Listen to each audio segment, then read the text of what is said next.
Hi friends, मैं Vinod sir और आप विनोद जीएस गुरु चैनल में आपका स्वागत है। और आज आप मॉडर्न हिस्ट्री की दूसरी क्लास देख रहे हैं। मॉडर्न हिस्ट्री की दूसरी क्लास में आप ये समझिए कि आप पुर्तगालियों का आगमन पहली क्लास आपने देखा है और पहली क्लास में केवल वास्को डी गामा भारत की खोज का रास्ता निकाला और भारत की खोज का रास्ता निकाला। और जब खोज निकालने के बाद वो जश्न मनाया, लिस्बन में जश्न मनाया जाता है। मैंने आपसे बताया था कि लिस्बन में जश्न मनाने के साथ साथ वहां का प्रॉपर एक राजा था जिसका नाम था एमलुअन प्रथम। और एमलुअन प्रथम से वास्को डी गामा आपने पहली वार्तालाप खुशियों के दौरान करता है कि मुझे भारत की तलाश तो मिल गई और सब कुछ वहां से लेके चले आए। और मुझे लगता है ए राजा साहब कि आप जैसे ही भारत के साथ अगर वर्चस्व अगर अच्छा चल गया, व्यापार के साथ समझौता कर लिया जाए तो बहुत ही बड़ी उम्मीद होगी। यानी आने वाले भविष्य में पुर्तगाल क्या करता, एक राजा के तौर में अर्थात अच्छा साम्राज्य बढ़िया देश बन जाता। लेकिन कुछ ऐसी कंडीशन थी। कंडीशन उस पे क्या हुआ, क्योंकि उन्हें साथ साथ धर्म प्रचलन की बात चली थी। मैंने जैसे कल बताया था ईसाबेल को भी बता दिया था। ईसाबेल को जब बता दिया कि धर्म प्रचार के लिए मैनुअल ने बताया था कि वहां भारत के लिए क्या किया जाए, धर्म प्रचार किया जाए, अर्थात ईसाई धर्म प्रचार किया जाए। और ईसाई धर्म प्रचार करने के साथ साथ उन्होंने क्या किया था, उन्होंने यहां तक भी कह दिया था कि भारत में जितनी विधवाएं महिलाएं हैं उनके साथ शादी कर लिया जाए, कोई आपत्ति नहीं। अब आप सोचिए कितनी बड़ी उम्मीद थी, कितना बड़ा विचार रखते थे पुर्तगाली लोग। पुर्तगाली लोग यहां तक भी कहे कि जब विधवाएं से शादी कर लिया जाएगा तो उनके घर जो है हम दामाद और जमाई की तरह राज करेंगे। भाई कोई रिश्तेदार हो जाएगा, कोई रिश्तेदार बन जाएगा दामाद और घर जमाई बन जाएगा तो उसको कौन निकालने वाला है, नहीं निकाल सकता। तो ये सोच उनकी क्या थी कि धीरे धीरे वहां पर हम क्या करेंगे, एक फैक्ट्री डाल देंगे, अपनी सब कुछ वर्चस्व जमा लेंगे। और इसीलिए धर्म परिवर्तन के लिए भी वो अग्रसर रहते थे। कितना बड़ा सोच रख के चलते थे। और याद रखिए उसके पहले वास्को डी गामा जब राजा जमोरियन को यानी कालीकट पे पहुंचने के बाद जब उनको अर्थात वास्को डी गामा को जब राजा जमोरियन के पास लाया जाता है तो मैंने बताया कि पता नहीं कितने कितने गिफ्ट लेके चले आए थे। उसके दिल में क्या क्या विचार चल रहा था। चंद या कुछ चीनी लेके पहुंचा था, गुड़ लेके पहुंचा था और यहां तक कि कांसे के बर्तन भी लेके पहुंचा था। आप सोचिए बर्तन भी लेके पहुंच गया था और लाल रंग की टोपी भी लेके चला गया था, राजा को हम गिफ्ट दे देंगे। कितना बड़ी सोच थे। कारण यह था कि मसाला लेना था। जैसे कि आपको यह भी पता है कि उस समय जब दक्कन के दक्षिण में कुन्नूर में जाओगे, कुन्नूर में बहमनी का सरकार चल रही थी। बहमनी यानी शासक जो बहमनी का चल रहा, बहमन का चल रहा था साम्राज्य, उसमें अधिपत था लेकिन कमजोर था, बहुत वीकनेस था। और याद रखना कुन्नूर में सबसे ज्यादा चाय पाई जाती थी। कुन्नूर चाय के लिए प्रसिद्ध थी। यानी मसालों के साथ साथ चाय का भी वर्जन करना शुरू कर दिए थे। चाय भी वहां से टेस्टी होती थी, इसलिए कुन्नूर में चाय पाया जाता था। तो प्यारे इस तरीके से क्या सोच रखते थे, ध्यान दीजिएगा। आइए चलते हैं हम यूरोपियन के आगमन में सबसे पहले आए थे पुर्तगाली में हमने आपको बार्थोलोमेओ डियाज के बारे में बता दिए थे। बार्थोलोमेओ डियाज यहां तक कि आया, उसके बाद जैसे केप ऑफ गुड होप के आसांतरीप के पास जैसे पहुंचता है वहां पर अबुलास और बेगुला की धारा मिलती है। और अबुलास की धारा इतनी गर्म थी और उसके बाद खूब जब नीचे दक्षिण की तरफ आती है तो उसके बाद क्या लगता है, कुहासा छाया आ रही, खूब जैसे आंधी जैसे आ रही है। और उसके बाद तुरंत भाग जाता है, वो पगलवा भाग जाता है। अब सोचिए इतनी बड़ी कंडीशन थी, लेकिन इतना भी सोचो कि कोई पुर्तगाली उसके पहले नहीं पहुंचा था, कुछ न कुछ हिम्मत बनाया। और इसीलिए हम कहते हैं कुछ न कुछ हिम्मत आप बनाते चलिए, तो देखिए फैक्ट टू फैक्ट कैसे आपका नोट्स तैयार हो जाता है। तो ध्यान दीजिए,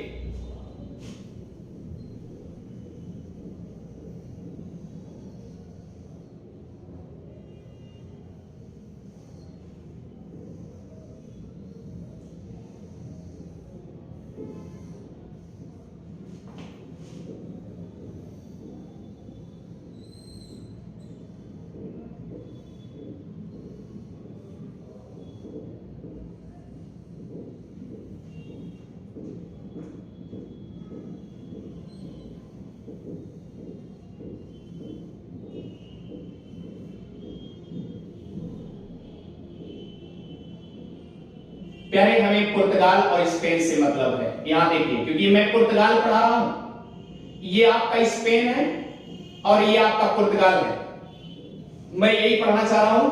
यानी पुर्तगाल से अब सोचिए,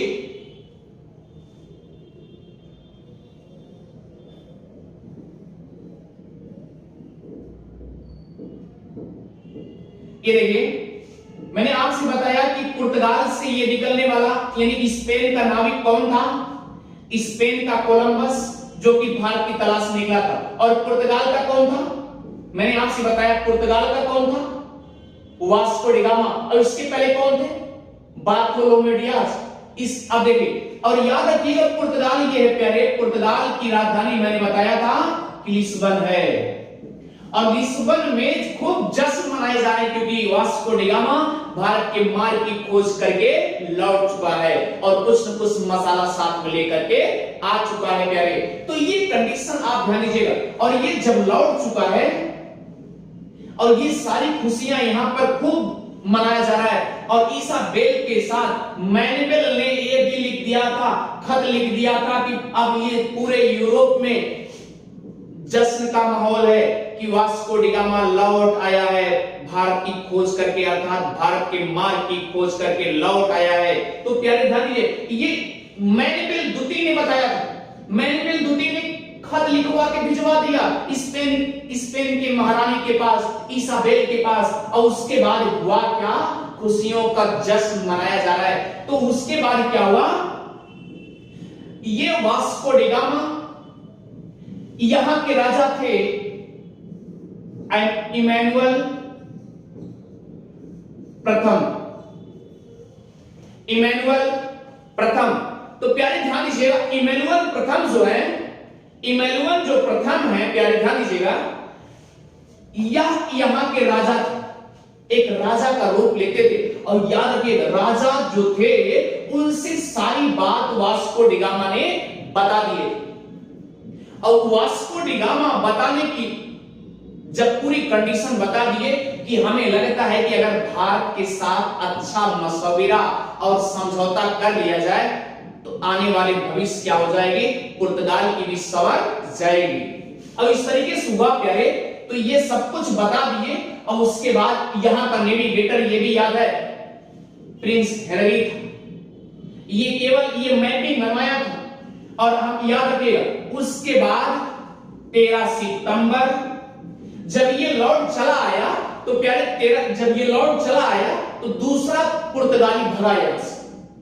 भाई जब ये आए, सब सारी कंडीशन कोई बता देगा तो अगला इंसान क्या करेगा? खुश होगा, यही पुर्तगाल में खुश।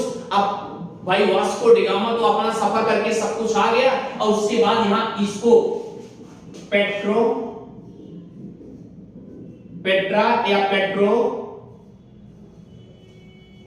अल्वारेज cabral 13 सितंबर सन 1500 में ये दूसरी जहाज लेकर के, दूसरा पुर्तगाली, यानी इसके पहले बार्थोलोमेव डियाज आया था और बार्थोलोमेव डियाज यहीं से लौट चला गया था। क्योंकि मैंने आपसे बताया बेगुला की धारा, ये क्या है? ये बेगुला की धारा। और इधर ध्यान दीजिएगा, बेगुला की धारा ऐसे आती है, ये टर्न, और ये इसे ध्यान दीजिए कुछ इधर कुछ इधर ऐसे मुड़ जाती है। तो ये क्या है? ठंडी धारा। और ये क्या है? गर्म धारा, अवलास की धारा। अब ये दोनों का मिश्रण होने के बाद स्वाभाविक सी बात उष्मन की क्रिया होगी, वाष्पन की क्रिया होगी, और जब वाष्पन की क्रिया होगी तो क्या होगा? कुहासा छाएगा, और जब कुहासा छाएगा तो क्या होगा? एकदम जैसे धुंधला सा दिखाई देगा। और इस तरीके से मगन होकर के लौट गया था कौन? तो प्यारे ध्यान देना, अब ये वास्को डी गामा जब लौट आया है तो सारी खुशियां बता दिया, तो ये दूसरा पुर्तगाली अब भारत के लिए जाने के लिए तैयार हो गया। और इस पे ध्यान दीजिएगा कि ये पेड्रो अल्वारेज कैब्राल को पुर्तगालियों ने लिखित मतलब लिख करके दिए थे कि मक्का से पहले तो आप जाओ, भारत के मार्ग के रास्ते जाओ, अर्थात भारत, ध्यान दीजिए, अफ्रीका के तट से होकर के जाना, और मक्का इधर, ध्यान दीजिएगा, यानी कि मक्का की जितनी भी जहाज हैं, अगर कोचीन से लौटे हैं, कोच्चि से लौटे हैं, उनको अपने कब्जे में कर लेना। आप बताइए, लिखित दिया था पुर्तगाल वासियों ने, अर्थात पुर्तगाल के राजा ने लिखित दे दिया, और लिखित दे दिए, लिखित में कहे कि मक्का से जितना, अगर मक्का से जाने वाले और आने वाले, यानी कोच्चि से जितने नैया लौट रही हैं, जहाजें लौट रही हैं, माल भरी हुई है, उसको अपने कब्जे में कर लेना प्यारे। तो याद रखना, पेड्रो अल्वारेज को, कैब्राल को लिखित एक कागजात में दे दिया गया था, पुर्तगालियों ने दे दिया था, लिखित दे दिया था। अब हुआ क्या? अब ये 13 जहाज लेके निकल पड़ा। ये अब याद रखिएगा, हमने आपसे बताया था कि वास्को डी गामा 4 जहाज लेके गया था, जिसपे 170 सवार थे, 170 सवार थे, लेकिन रिटर्न आते वक्त 54 बचे थे, और ये तो 13 लेके गया। इसका मतलब ढेर सारी संख्या लेके गया होगा, और ढेर सारी संख्या लेके जब जाता है प्यारे, तो होता क्या है? अब यहां से कोचीन से एक माल भरी नाव आ रही थी। अब सोचिए ध्यान से, और याद रखिए, यहां पर हमने आपसे बता दिया ये कोचीन है, और प्यारे यहां पर क्या है? कुन्नूर है। यही ध्यान दीजिए, कुन्नूर पहले चाय के लिए प्रसिद्ध था, ठीक। अब यहां चाय और यहां पर पूरा मसाला, और याद रखिए कुन्नूर नीलगिरी पहाड़ी के पास है, नीलगिरी पहाड़ी। सोचिए, ये नीलगिरी पहाड़ी के एक क्षेत्र पे है कुन्नूर। तो प्यारी ध्यान दीजिएगा, अब ये क्या होता था? ये यहां से जब एक जहाज जो है, अर्थात ये आप समझिए कि कोचीन से एक मक्का के लिए एक जहाज आ रही थी, नाव आ रही थी, और नैया पे कम से कम, याद रखिए प्यारे, 200 यात्री बैठे थे, 200 यात्री बैठे थे, और ये मक्का के लिए जा रहे थे, मक्का जा रहे थे। और याद रखना प्यारे, मक्का जा रहे थे, और इसी जहाज को, और इस जहाज का नाम किताबों में आपको मीरी मिलेगा, मीरी। यानी कि जो ये जहाज जा रही थी, ये खुरापाती था पेड्रो अल्वारेज और कैब्राल, पेड्रो अल्वारेज कैब्राल, ये क्या था? खुरापाती था। इसके मन में, क्योंकि भाई लिखित छूट तो मिल ही गई थी, और ये क्या किया? इस मीरी जहाज को आग लगा दिया, आग लगा दिया। आप सोचिए भैया, मीरी जहाज को आग लगा दिया तो हुआ क्या? हुआ क्या कंडीशन? जान लीजिए, अब ये 1500 में क्या किया? अपना सब कुछ, ये कहने लगा कि यहां पर जितने भी नाव आएंगे, ध्यान दीजिए, इसी के कार्यकाल में, इसी के दौरान पुर्तगालियों ने कहा कि ये अरब सागर जो है, ये जो अरब सागर है प्यारे, ये पुर्तगालियों का सागर है, पुर्तगाली का सागर है। इसी के कार्यकाल में, इसी के दौरान में, यानी कि पेड्रो अल्वारेज कैब्राल के कार्यकाल में जब वहां गया था, आग लगा दिया, तो ये इसका मतलब यहां पर मातम छा गया, और जब मातम छा गया, इसी के मातम छाने के बाद ये बता दिया गया कि ये इस पे अब कोई हाजियों का या मक्का जाने वाले नाव का या यात्रियों का अगर कोई दिखाई दिया तो समझ लेना खैर नहीं, उसकी नैया अपने बस में कर लेंगे, और जब नैया बस में कर लेंगे तो क्या होगा, कुछ कर नहीं पाएगा, क्योंकि वो बेचारे क्या करते थे, मतलब अस्त्र के साथ आते थे, कोई हथियार नहीं था किसी के पास। और जब किसी के पास हथियार नहीं था तो आप समझ जाइए क्या कंडीशन होती। तो ये क्या हुआ, ये तो हज करने के लिए निकले थे ना, लेकिन इनकी नाव जला दी गई, जितनी नाव जाती थी। और ये क्या करता था, अधिकार कर लेता था, यानी ये अरब सागर का जो क्षेत्र था इस पे अधिकार कर लिया कि अब किसी का इस पे चलने वाला नहीं है, कोई नहीं जाएगा इधर से, नॉट अलाउड, मना कर दिया। और जब मना कर दिया तब वह क्या करता है, ध्यान दीजिए, जब वो मना हो गया तो हुआ क्या प्यारे, ये पेड्रो अल्वारेज कैब्राल जो है प्यारे, इसी के दौरान इसको एक बता दिया गया कि क्या बता दिया गया कि ये अरब सागर ये पुर्तगालियों का सागर है, और ये कह के भी आया था कि ये अरब सागर पुर्तगालियों का सागर है, यहां पर कोई दिखाई दिया तो समझ लेना खैर नहीं, उसकी नाव भी चपत। और एक चीज आपके मन में ये भी गुजरा होगा कि जब ये निरावस्त्र थे, इसका मतलब ये क्या थे, अस्त्रों शस्त्रों से सब तैयार थे, तभी तो तेरा नाव लेके गया था। और तेरा नाव ले जाने का मतलब क्या है, वह एकदम बंदोबस्त होकर के गया है कि कोई आए उस रास्ते में सबको बंद कर दिया जाए, सीधी बात हटा दिया जाए, रास्ते से हटा दिया। और रास्ते से हटाने का मतलब क्या हुआ, वो अपने आप को आधिपत्य जमाना शुरू कर दिया, ये बोल दिया कि ये पुर्तगालियों का सागर है और किसी का सागर नहीं। तो प्यारे आप ध्यान दीजिए, यहां से माल भरी अर्थात उस नाव का हमेशा ध्यान दीजिएगा मीरी नाम था, मीरी। और ये जब लौट जाता है, ये भी लौट जाता है, कुछ मसाला लेकर के लौट जाता है प्यारे, तब फिर वास्को डी गामा फिर भेजा जाता है।